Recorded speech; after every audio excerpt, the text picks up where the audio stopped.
Петропавл полицейлері қалаға түскі шыруларға соғыс жариялады. Ол үшін облыс орталығының барлық сауда орындарында бейнебақылау камералары орнатылды. Жыл басынан бері бақылау жүйесіне түскен 12 қылмыстың жетеуінің беті ашылды.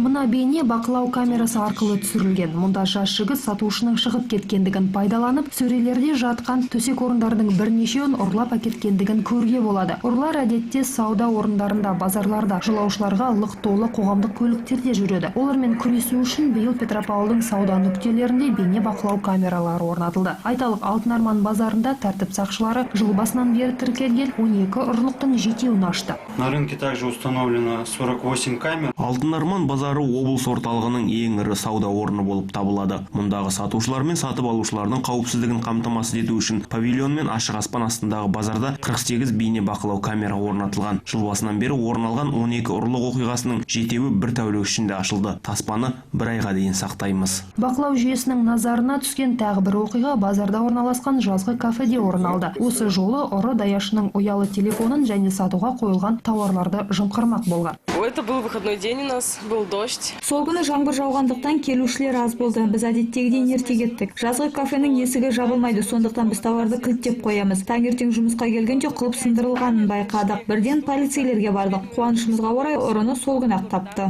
Салыстыру үшін айталық болсақ, 2014 жылдың осы мерзім ішінде Алтын Арман базарында 28 ұрлық тіркелген. Бақылау камералары тәулік бойы жұмыс істейді. Базарға кіре берістердің барлығы, қымбат тауарларды сататын нүктелер, көлік тұрағы ерекше назарда. Сауда орнының қауіпсіздік қызметінің мамандарының айтуынша, жыл соңына дейін тағы 50-ге жуық бақылау камера орнату жоспарланған. Әсел Оразбаева, Юрий Скаков, ақпарат.